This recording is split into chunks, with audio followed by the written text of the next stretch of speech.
Estoy con el doctor Alfredo Blanco, economista, amigo de esta mesa, y lo invité porque es muy difícil hoy empezar a descifrar toda la problemática de la economía argentina. Pero bueno, él es profe, sabe mucho de esto y bueno, esperemos a ver cómo podemos llegar al alumbramiento de alguna nueva idea al respecto. Gracias, Alfredo, por venir al programa. No, gracias, al contrario, gracias por invitarme. Bueno, yo la pregunta que te puedo hacer es, ¿cómo estás viendo vos de tu faz de economista esta crisis macroeconómica que está sufriendo? No hablemos de lo social, no, macroeconomía, un desastre. Bueno, yo creo que además hemos avanzado un paso más rumbo al abismo, digamos, porque después de la elección primaria, con el resultado que fue de alguna manera inesperado, pero al margen de eso, generó un nivel mayor de incertidumbre. Un rasgo característico, yo diría, de la pobre performance macroeconómica de Argentina de los últimos años es el hecho de que tiene una situación fiscal muy complicada, una situación externa muy complicada y un horizonte digamos, marcado por expectativas que no contribuye a que los agentes económicos tomen decisiones de la mejor manera. Es decir, la incertidumbre implica la inhibición, por ejemplo, de muchos procesos de inversión. A su vez, hemos ascendido un escalón en la inestabilidad del nivel general de precios. El tema de la inflación es un tema que, más allá del impacto que tiene sobre el poder de compra, sobre todo de aquellos que no pueden ajustar sus ingresos a la velocidad con que cambian los precios, tiene además como consecuencia, en una fase inicial provoca a veces aumento de consumo, porque se anticipa el consumo, porque la gente huye del dinero que se está desvalorizando. Pero cuando la tasa de inflación se hace tan elevada, ocurren dos fenómenos. Uno, que empieza a haber una inercia inflacionaria, es decir, por más que mañana dijeran, vamos a parar la inflación, hay un componente en los contratos de inflación que es difícil de manejar. Por eso, por ejemplo, en el plan austral, que había un componente, porque la inflación era muy alta, en junio del 85, cuando se anunció el austral, la inflación fue en un mes 29%. Entonces se le puso aquello que recordamos, los que somos más grandes, digamos, recordamos cómo se llamaba el desagio. Es decir, era sacarle a los contratos la inflación inercial.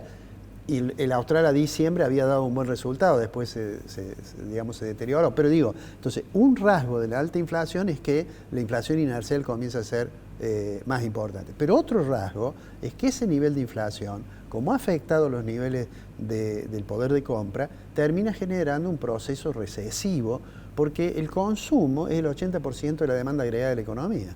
Y si a eso uno le suma... Explica qué es esa demanda agregada, porque por ahí no se entiende.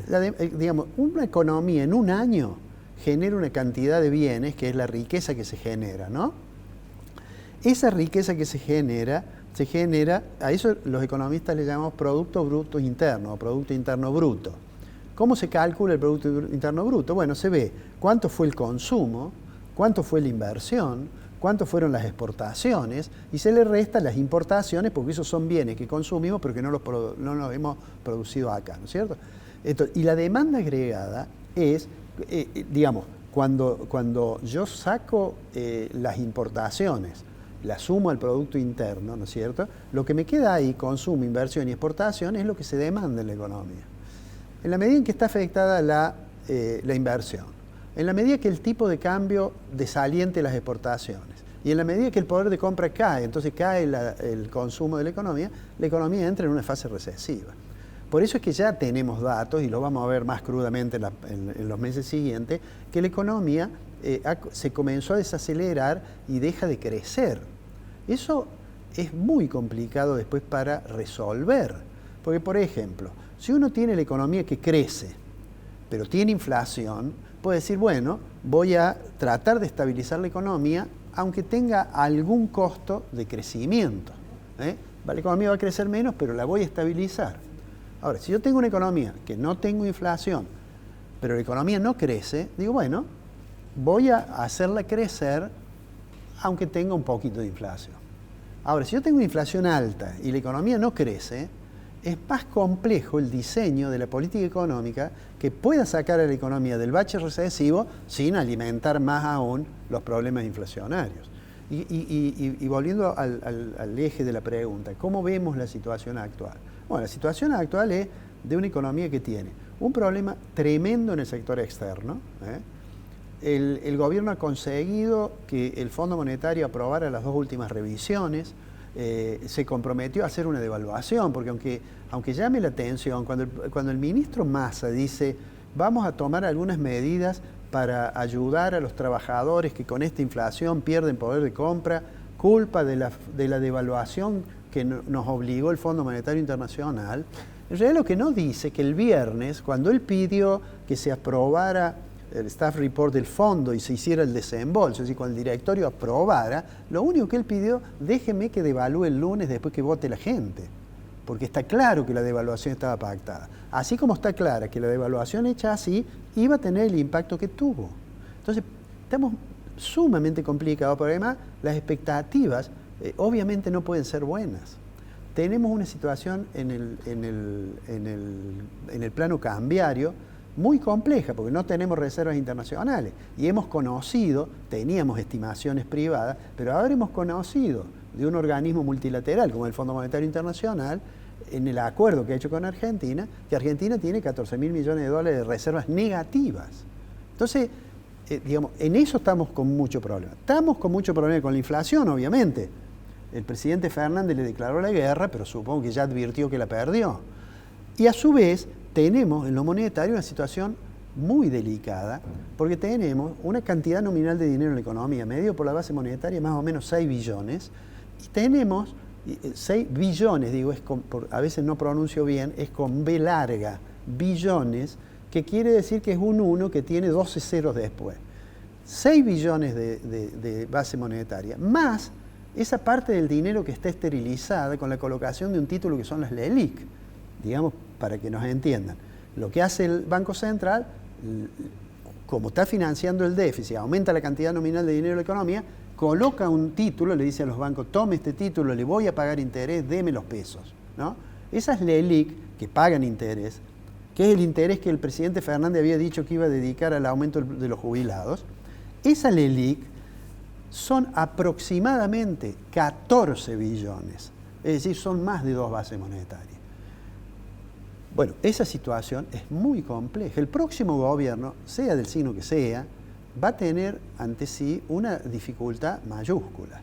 Afrontar una economía inestable, estancada, con una situación fiscal complicada y con una situación monetaria casi desbordada. Esa es la realidad que tenemos. Y a mí me parece, en el debate que hay ahora, los otros días yo recordaba que Juan Carlos de Pablo suele decir que en campaña electoral no hay que escuchar mucho lo que dicen de economía los candidatos.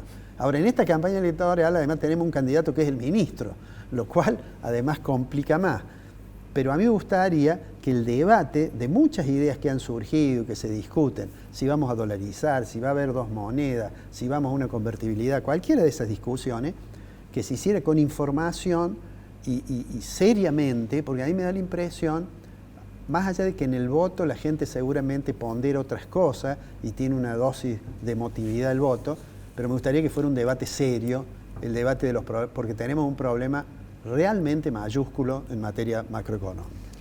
Dolarización, bimonetarismo o convertibilidad. ¿Cuál te gusta más de los 3? Bueno, para el futuro, ¿no? Está bien la pregunta, porque son 3 cosas distintas, que a veces en el debate se confunden. Dolarización es decir, mira, a partir de tal momento, si usted tiene pesos, concurra al banco, se lo van a cambiar por dólares. Si usted tiene activos nominados en moneda doméstica, usted mañana va a ver que en la cuenta corriente, en la caja de ahorro, va a estar en dólares. Esa es la dolarización.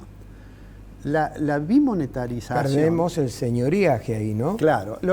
La capacidad de imprimir billetes. ¿En qué está inspirado eso? Eso te iba a decir. Eso está inspirado en una idea que no era de una moneda doméstica contra el dólar, sino que era la idea que las monedas nacionales le daban la posibilidad a los estados de emitir más, y entonces eso generaba un proceso inflacionario. En la historia se ha discutido muchas veces este tema. A ver, el príncipe a veces violaba, digamos, el contenido fino del metal precioso de una moneda. Bueno. Pero la presentación más acabada de la idea esta, de decir, ¿por qué no suprimimos la moneda nacional para que no pueda ocurrir eso? Pertenece a un economista que fue laureado con el premio en homenaje a Nobel en el 74, si no me es infiel la memoria, que es von Hayek. Von Hayek escribió un libro que se llama La nacionalización del dinero, que el argumento es, si yo les saco la posibilidad de que hagan dinero los estados, le voy a estar sacando la posibilidad de que generen inflación. Ahí la idea de él, ¿cuál era? Dejemos que haya varias monedas, que haya los bancos privados puedan emitir moneda y que la demanda del mercado va a ir eligiendo cuál es la moneda y se van a cuidar todos de mantener el valor de su moneda por competencia. Ese es el razonamiento de ese libro, ¿no? Digo como una nota a pie de página que von Hayek creía que el euro no iba a funcionar.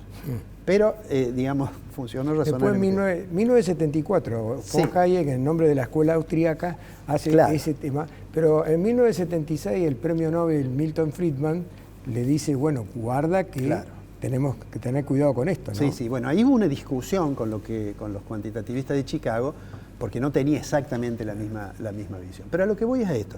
Esa idea de decir, yo le saco esa facultad, es la que inspira esto de la dolarización. En la bimonetización no, la bimonetización es decir, cambiemos las leyes para que se pueda transar en dólar o en pesos y eso gradualmente va a hacer que la gente elija la mejor moneda y se va a ir estabilizando. Y la convertibilidad, bueno, esa la conocemos más, es un régimen de tipo de cambio fijo, convertible el peso al dólar, 1 a 1 en aquel momento. Y para la situación actual, para vos, ¿cuál funcionaría mejor? Yo creo que la convertibilidad y la dolarización ambas comparten un problema, aunque son cosas distintas.